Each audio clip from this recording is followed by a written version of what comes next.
is going to be our next speaker.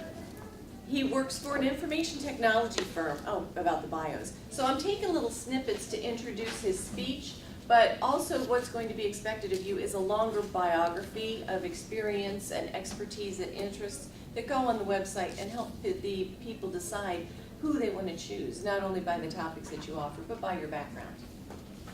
So a technology firm that works with data and software for over 450 airlines. How cool is that? Does that sound techie?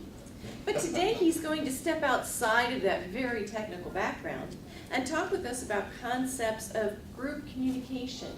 He comes from a family of educators and is in love with educating and sharing along with communication. His specialty piece today is going to talk to us about bad excuses. This will be the first time he's publicly sharing an explanation of his series that he's calling Communication Dysfunction Functions. That's even interesting to say. And he hopes it will help businesses communicate as well as social groups, gathering together all those who are trying to develop working relationships with their members. So it works both in the business and the social context.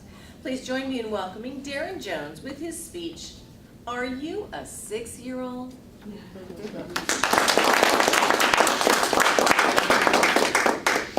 Good morning, fellow Toastmasters, Audition Master. Hey, good morning. Glad to be here.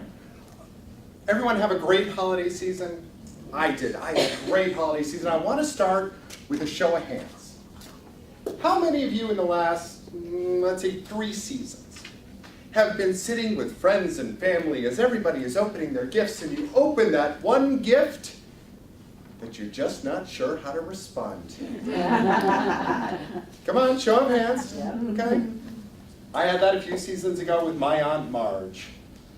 I opened that gift from Aunt Marge and it was a sweater, but it wasn't just any sweater. It was the most unique holiday sweater I have ever seen. It had 2 big blazing reindeer here, a large forest of pine trees around the waist, and the little jingle bells around the wrist. And of course, I'm a good Toastmaster, I'm a good actor, so I put on the sweater, and oh, look at this, honey, isn't this beautiful? And then my Aunt Marge does the piece de resistance. She reaches out and she flips 2 switches, and all of a sudden, Rudolph's noses start raining. Well, of course, this is good for about 10 minutes of joking. Look, honey, hazard lights. Making a left turn signal. Now I'm going to the right. Anyhow, it was good for about 10 minutes of fun, and then on the way home, that sweater had an unfortunate meeting with a wood chipper. So, you know, it was gone after that, and I thought, great, it's all done. Until the next Christmas season, when I'm on the phone with Aunt Marge and we're getting ready to come, and she goes, remember to bring the sweater! Now I've got 2 opportunities at this point. I can either say, A, Aunt Marge, that ugly thing never even made it home. Or B, I can say, absolutely! And then when I get there, say, my wife forgot to remind me to pack it. It's sitting in my closet. I didn't mean to. I am so sorry. Of course, you can imagine which excuse I used. I am a terrible coward when it comes to family. But it got me to thinking. It got me to thinking about excuses, particularly bad excuses, because there is no way in heck Aunt Marge actually believed that it was still sitting in my closet. But I think about it and go, why did I feel the need to make a bad excuse? I mean, why couldn't I just say to Aunt Marge, that sweater simply wasn't my style. It wasn't to my taste, I'm sorry. So I started thinking about excuses and why we make excuses, and I started to research the process. And it's 3rd on my 5 lists of communication dysfunction functions. So today what I want to share with you is why we make bad excuses, the different types of bad excuses, and then we're going to take a look at how we can get away from doing that. How we can establish communication between ourselves and other people so that we don't feel the need for that bad excuse. But anyhow, let me start with the idea of why we make excuses. So I start looking at myself. You know, you're always a good person to start with. And, well, frankly, I've done a lot in my life that requires excuses. After all, my first 15 years were in the entertainment industry, working in a variety of environments that didn't exactly promote honesty. I mean, after all, my first job as an intern for summer theater, I was responsible for stealing, among other things, several street signs, a full-size mailbox, and a 20-foot telephone pole. Not exactly honesty.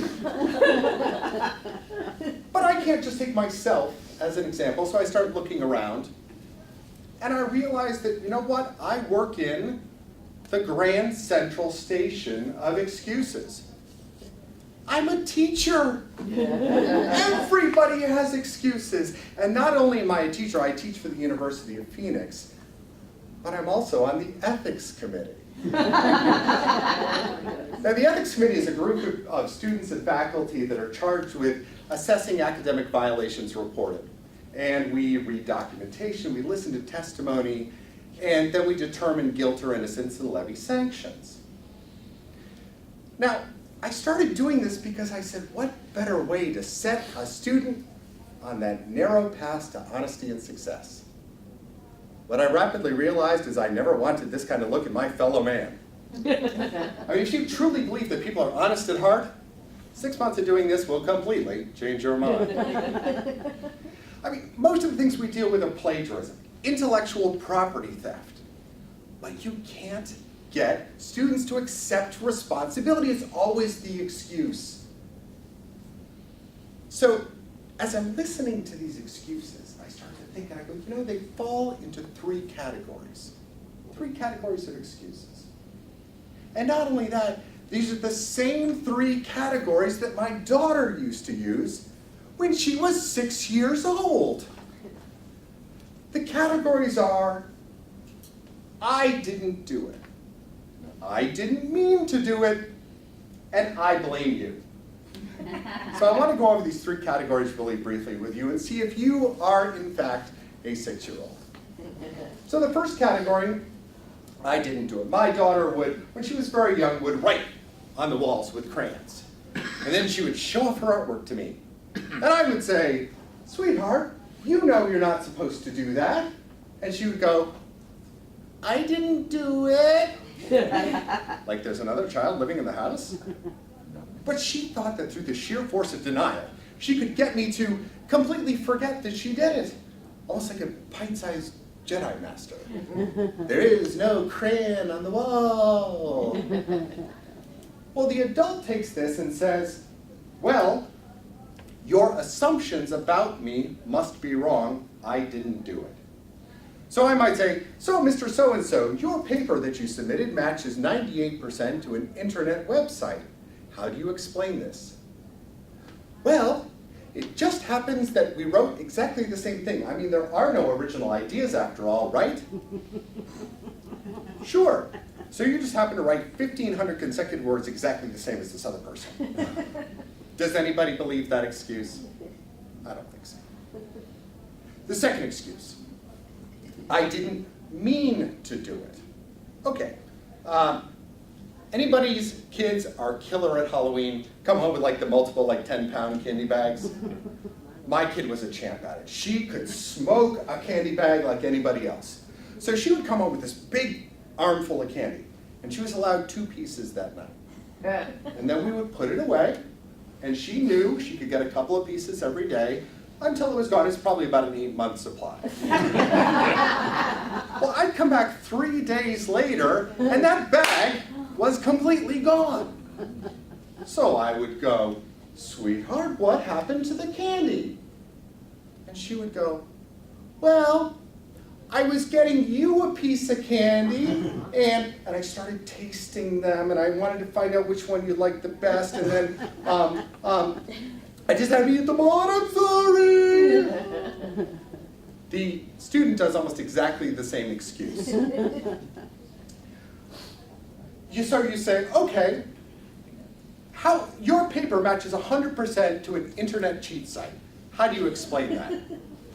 Well, I I didn't know what to write for the paper, so I just downloaded a sample to work with, and then I uploaded the wrong paper. I'm sorry, I didn't mean to do it. Okay, so you uploaded the wrong paper, but you just happen to put your name and the correct course number on that paper. Nobody believes that excuse. Finally, there's the third excuse, which says, I blame you. So my daughter would be acting up. She'd get all frustrated in the car. I wouldn't give her something, a toy or something in the store.